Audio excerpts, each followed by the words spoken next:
Chapter 22. There was no way down from the end of the catwalk.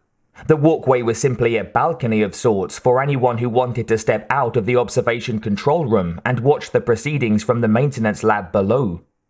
From there, Snake heard the running footfalls of heavy boots behind a closed metal door. He grasped the sockum with both hands, knelt on the grid, and aimed. As the door slid open, he squeezed the trigger and spray-fired at the incoming guards. 3 of them went down before someone had the sense to shut the door. Before reinforcements could arrive, Snake hurried back to the middle of the catwalk and leaped onto the top of Metal Gear. He scurried down the mech's chest and then jumped from the knee to the platform, dreading what he was about to do. He pressed the codec's transmit button. "Nastasha, are you there?" "Yes, Snake." "What do you know about radioactive water?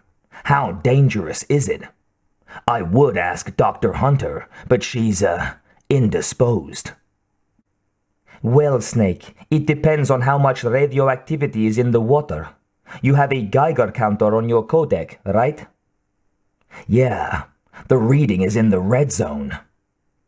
"Then it is very dangerous." "Damn. How long can I stay in the water without doing permanent damage?" "Difficult to say. Is it absolutely necessary?" "Yes." "Then don't stay any more than 10 seconds. 15 or 20 at the most. Beyond that, and you could be in serious trouble." "That's all I need to know. Thanks."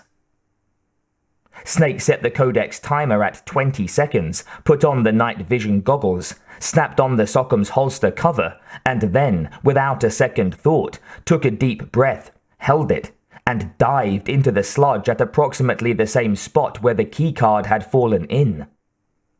At first his vision was poor because of the murkiness, so he flipped on the pen light. This, combined with the goggle's infrared capability, allowed him to see a decent 6 feet ahead of him. The sludge was full of indescribable crud that appeared to be pieces of scrap metal, other garbage, and slime. Snake imagined that it couldn't have been grosser if he had been swimming in a sewer. He hoped that the viscosity of the moat would be to his advantage. There was no current, so the keycard would not have been carried to another part of the sludge. In all likelihood, it had simply sunk slowly to the bottom. That was where Snake concentrated his search.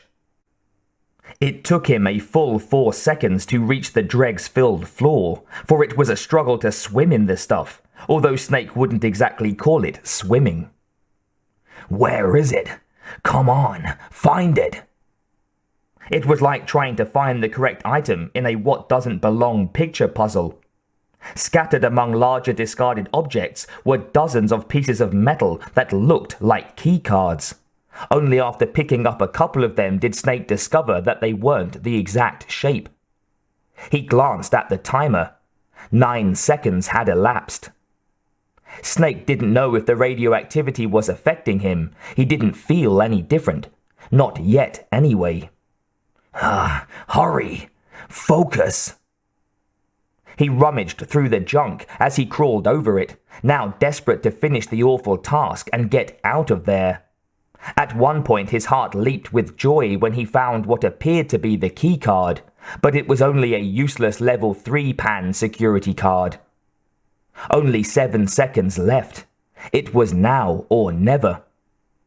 He felt like an ocean floor bottom feeder as he crept along the grimy debris, picking up pieces and discarding them when he saw that they weren't what he wanted.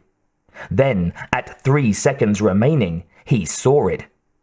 Snake grasped the keycard, examined it to make sure it was the right one, and then worked as hard as he could to ascend to the surface.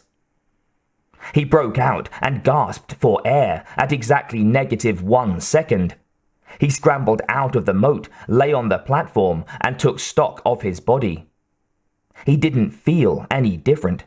He figured there was no way to be sure if the radiation had hurt him until he was examined by a medical team. He hoped that Nastasha Romanenko's time limit estimate was off by at least 5 seconds. The guard reinforcements hadn't shown up. The lab was still empty, and Rex stood silent and still above him. Snake removed the goggles, stuck the key in his belt, and proceeded to scale the mech again to get to the observation control room. The climb was much easier and quicker now that he had done it once before, even though he had just exerted himself in the muck. As soon as he reached the catwalk, Snake peered through the observation window and saw that Liquid and Ocelot had left. He opened his pouch, removed a frag grenade, pulled the pin, and tossed it at the sealed door. He then dashed out of harm's way to the end of the catwalk. The blast did the trick by knocking the door out of the frame, although a portion of the catwalk was blown away as well. Snake carefully approached the entrance, straddled the hole in the walkway, pulled the door out, and let it fall to the platform below. The control room was quiet and cool. Snake approached the 3 laptops on the workstation, removed the keycard from his belt, and inserted it into the computer on the left. An automated female voice announced through the laptop's speaker. "PAL code number 1 confirmed. Awaiting PAL code number 2. Okay, that takes care of the first part. Now he had to freeze the key. Snake looked around the room to see if there might be something he could use, but the place didn't even have an employee refrigerator. He punched Otacon's frequency on the codec. Snake? How the hell do I freeze this keycard? He asked. You got it? Oh, great. I've already put it into the first laptop. Now I gotta freeze it. How do I do that? Oh, gee, I guess you need to find someplace cold to put it in for a few minutes. Is there something close by that's cold? Can you take it outside in the snow? Snake rubbed his chin. It wouldn't be long before the place was crawling with more guards, or maybe even Liquid and Ocelot. I don't know. But the warehouse I was in earlier, it was freezing in there. It's not too far, I guess. Then he remembered what the third phase of the deactivation process entailed. So I have to heat the key on the third go-around. That's right. Snake winced. How hot do I have to get the key to make it change shape? Pretty darned hot. Not hot enough to melt it, but pretty close. Snake cursed when he realized he would have to make a trip back to the blast furnace room as well. Snake, if the warehouse is the only place you can think of, then you'd better get going. Hurry! He was afraid Otacon would say that. Right, I'm on my way, he grumbled.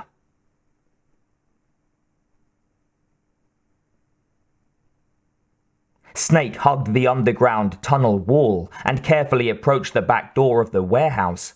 It was wide open, and he heard voices inside the cold storage room. Using extreme caution, he peered around the edge of the doorway and saw 3 guards dressed in snow uniforms with black insignia that identified them as Space Seals.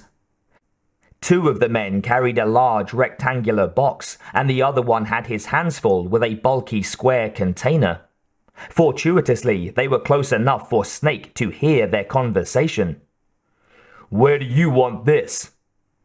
Set it down over there. The boss says he's coming to get it in a few minutes. What happened to the other one? The intruder stole it. We don't know what he did with it. Seems like all we do is move stuff around. I'm getting tired of it. Me too. I don't know about you, but I don't feel as enthusiastic about our new bosses as I did 2 days ago. Me neither. I heard some of the guys left. In this weather? How? They took some of the snowmobiles. Come on, let's get back. Boss says the intruder is where he wants the guy. The fireworks are gonna begin soon. Too bad the hostages won't see it. Hostages. Snake's ears pricked up. One man laughed. We could always give him a closed-circuit TV. Let him watch it like it was on CNN or something. I wouldn't be surprised if it is on CNN. They wouldn't have very good reception in that underground bunker. I was kidding, numbnuts. We're not gonna let the hostages have televisions for Christ's sake. What's next? Gourmet meals? The other two laughed, and they walked away, out of earshot. Snake waited a few moments longer to ensure they were really gone, and then slipped inside the freezing warehouse. Underground bunker. I wonder where it is. Snake punched the codec. Otacon. Yeah? Where are you? I'm still in the computer room, in case you need more help. Good thinking. Hey, do you know anything about an underground bunker where they're keeping the rest of the hostages? Is that where they are? I was wondering about them. Do you know where it is? I think so. If it's what I think it is, the entrance to the underground bunker is outside, near the entrance to the tunnel road that leads to the parking garage. But that's always sealed tight. There's another entrance underground, but I'm not sure where it is. Find it, will you? I suppose it wouldn't be a bad idea to free those people after I stop World War III. Otacon laughed. That's mighty thoughtful of you, Snake. Where are you now? I'm in the warehouse. I'm cooling off the keycard as we speak. Snake pulled the card out of his belt and placed it on top of a container. He was amazed to watch the thing slowly change shape before his eyes. How long does it take this thing to change, Otacon? It shouldn't be more than a minute or two in that kind of temperature. Right. I'll let you know when I get back to the observation room. Okay. Snake signed off and then lit a cigarette. Why not enjoy a short break while he had the time? As he inhaled the ungodly tobacco and again repeated the mantra that beggars can't be choosers, he eyed the two boxes the guards had brought in. They were sealed tightly, but the Fairburn Sykes knife came in handy for prying off the lids. The square container held a supply of explosives, C4, claymores, frag grenades, and flashbangs. Snake figured this was as good a time as any to replenish his stock.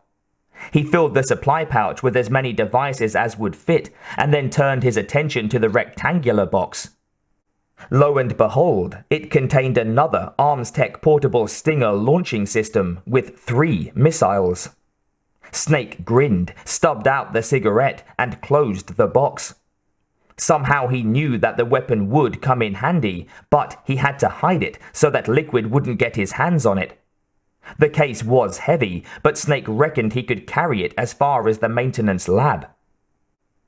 The keycard had finished morphing into a slightly different shape and now glowed with a cold blue tint. Snake stuck it back into his belt and then heaved the Stinger case onto his back.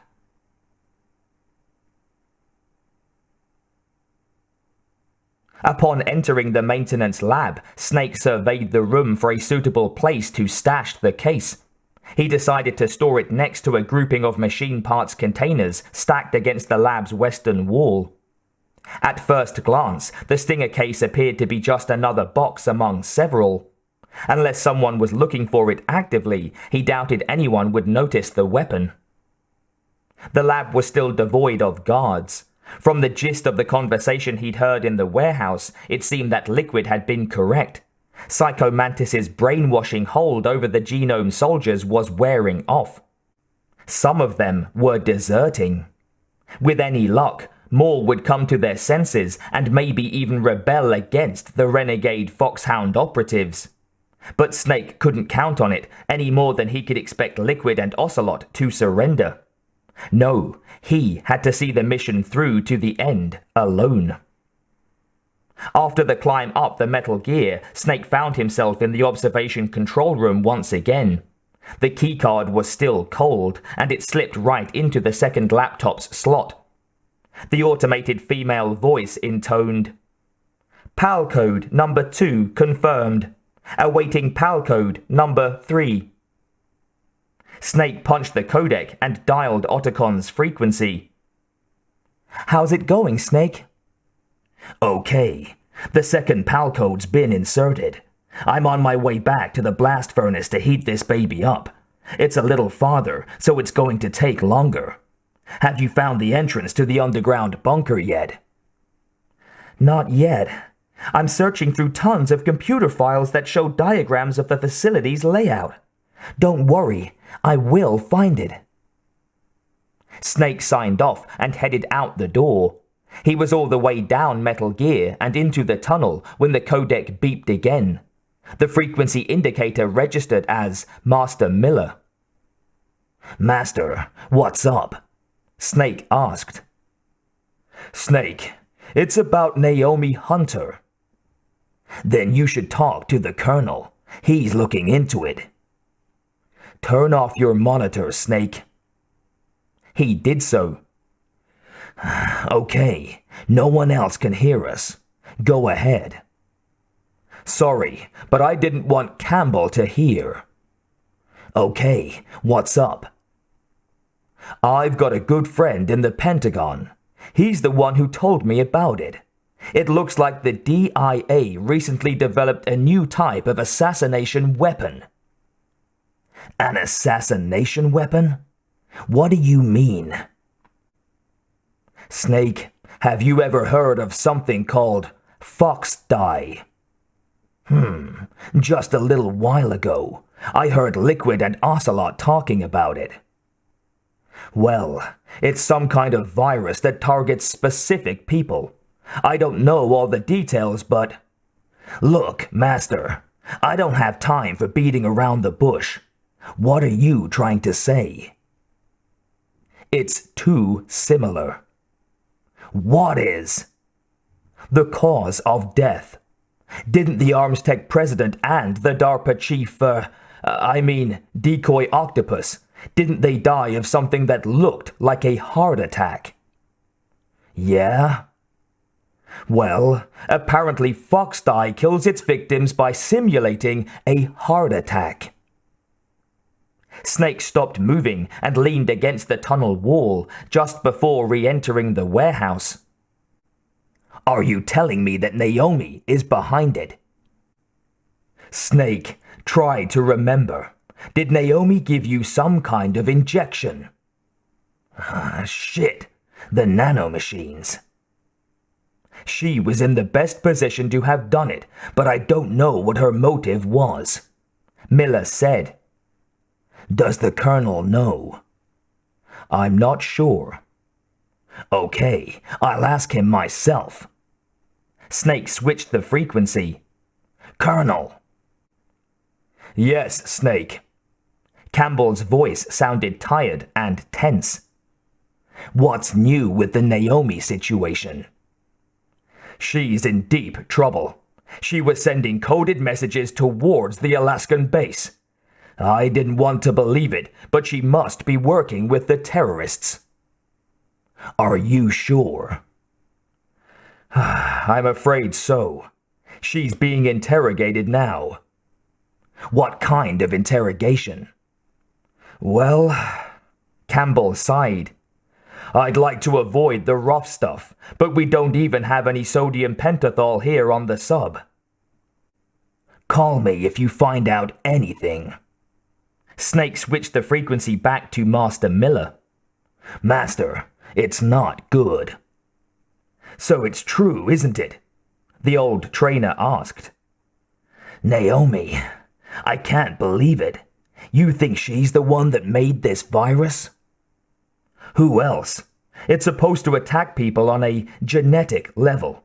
For example, anyone possessing, say, Foxhound genomes in their blood could be a target. My God. But doesn't that mean there would be a vaccine? You'd think so. So, I bet she has a Foxhound vaccine around somewhere. We have to find it. Listen, I've got bigger things to worry about right now. Why do you care so much? Snake, you might be infected too. I can't do anything about it, can I? Snake stopped himself from shouting it out. Sorry. Look, all I can do is let the Colonel handle it.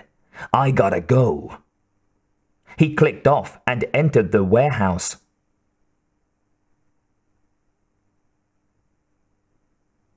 Naomi Hunter splashed warm water on her face and looked in the bathroom mirror. They had put her through the ringer, but the ordeal hadn't been as bad as she'd feared. The interrogators hadn't been easy on her, but then again, she hadn't been tortured or anything. After all, she was aboard a military submarine in the Bering Sea. There wasn't a lot they could do at this point. She had managed to stall them for a little while. The doctor dried her face, straightened her business suit, and walked out of the washroom. She went down the hall to the control room and peeked inside. Colonel Campbell was busy with some of the technicians and probably wasn't aware that the interrogation was finished. This was her chance. Dr. Hunter went straight to her quarters where she kept a spare codec.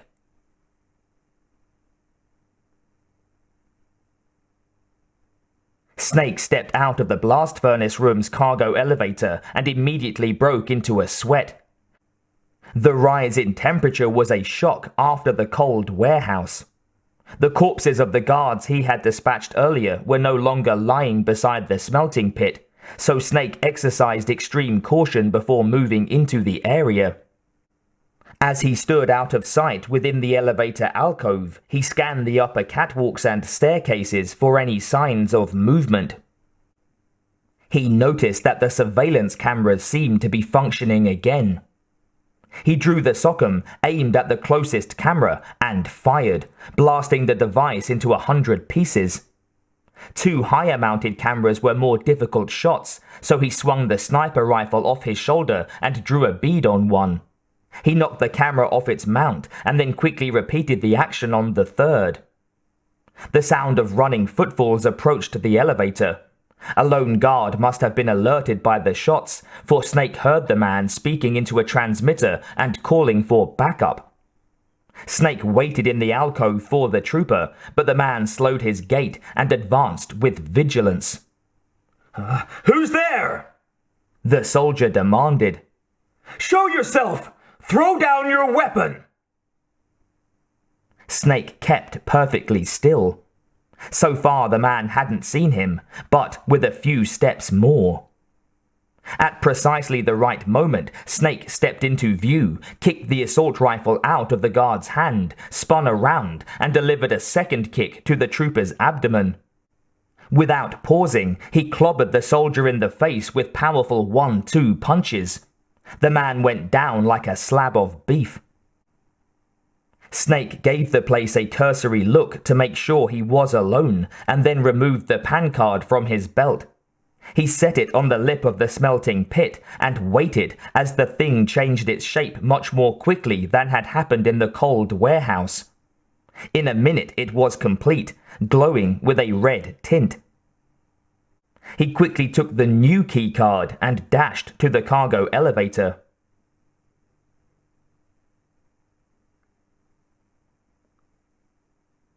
Snake was sprinting through the warehouse when the codec beeped. The LED indicated an incoming call from an unknown frequency. Snake, can you hear me? It's Naomi.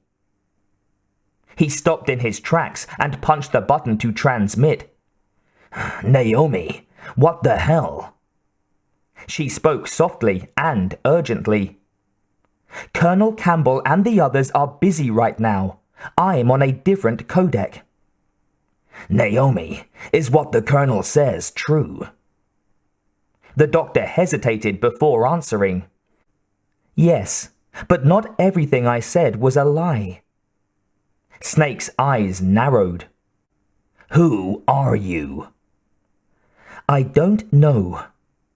Come on. No, really, I don't know. I don't know my real name or even what my parents looked like. I bought all my identification, but my reason for getting into genetics was true. Oh, I see. Because you want to know yourself, right? She ignored the sarcasm. That's right. I want to know where I came from, my age, my race, anything. Naomi, I was found in Rhodesia sometime in the 80s. I was a dirty little orphan. Rhodesia? You mean Zimbabwe? Yes. Rhodesia was owned by England until 1965, and there were lots of Indian labourers around. That's probably where I get my skin colour from, but I'm not even sure about that. Snake decided to continue the journey back to the maintenance lab as he talked. He moved quickly, but kept the codec transmitter on. Naomi, you're too worried about the past. Isn't it enough to understand who you are now? Understand who I am now? Why should I? No one else tries to understand me. She took a deep breath to control the outburst and then spoke evenly again. I was alone for so long until I met my big brother. And him. Your big brother?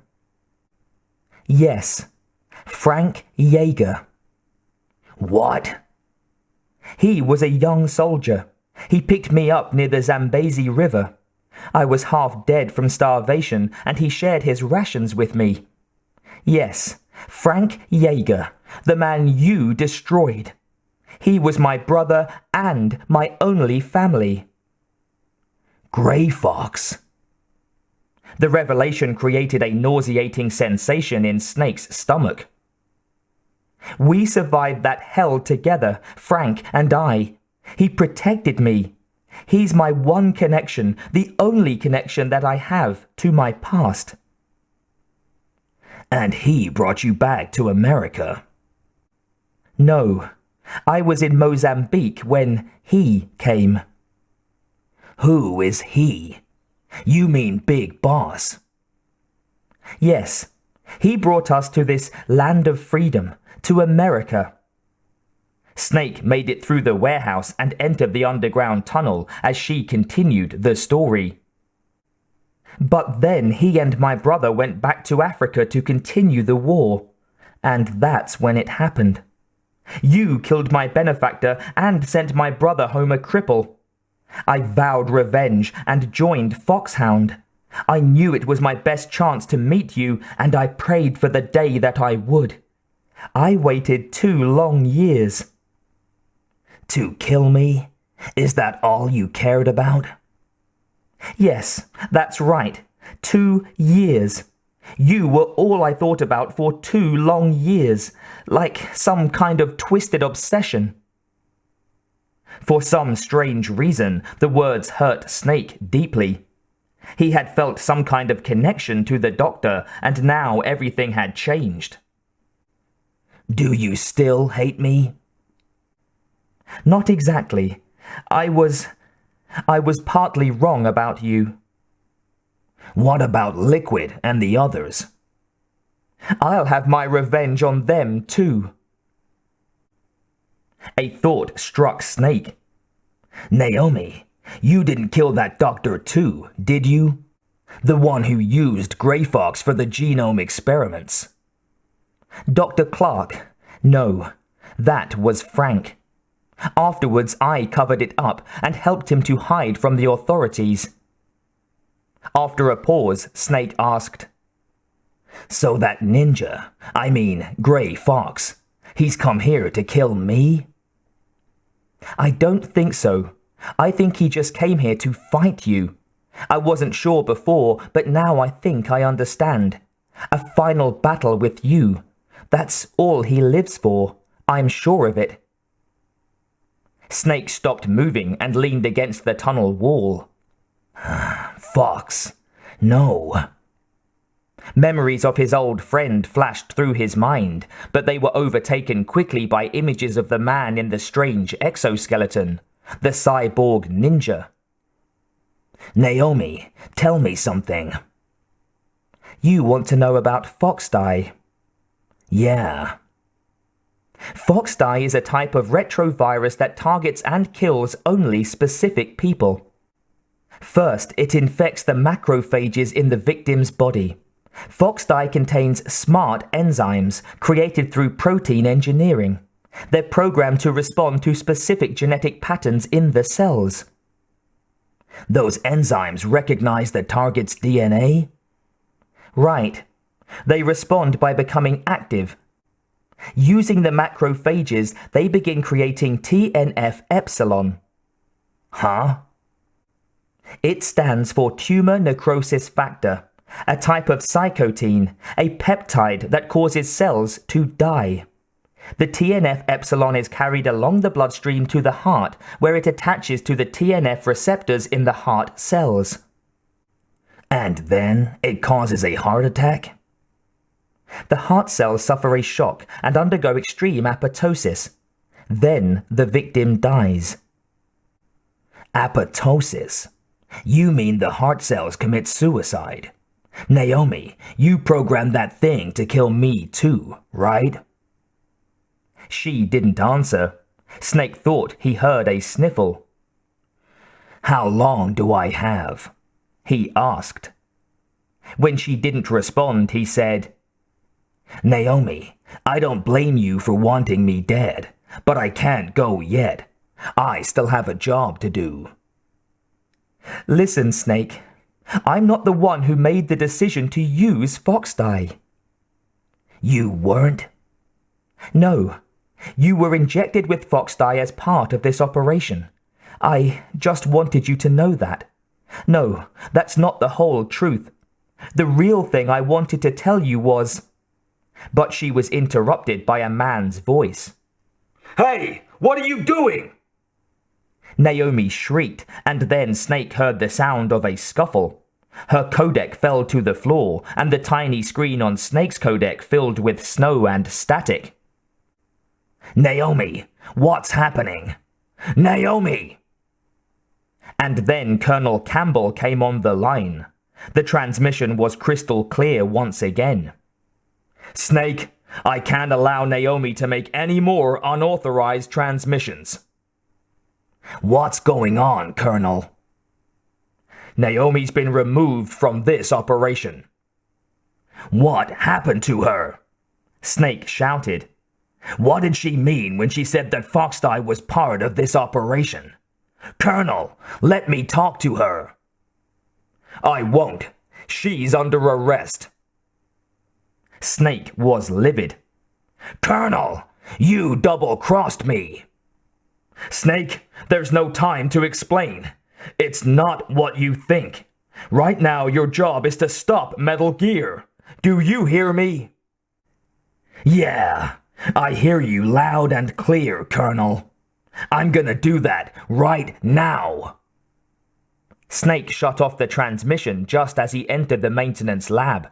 Without bothering to check for the presence of guards, he scrambled up the mech, jumped to the catwalk, and went back inside the observation room. The 3 laptops still sat on the workstation, awaiting the third and final code entry. Snake took the heated PAL card from his belt and inserted it into the machine on the right. PAL code number 3 confirmed. The voice announced.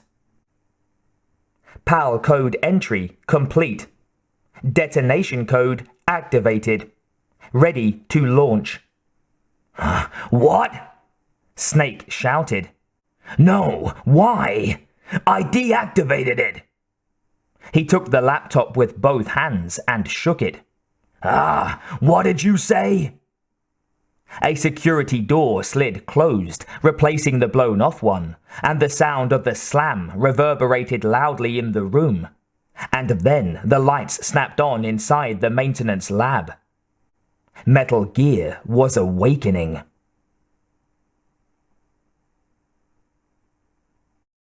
So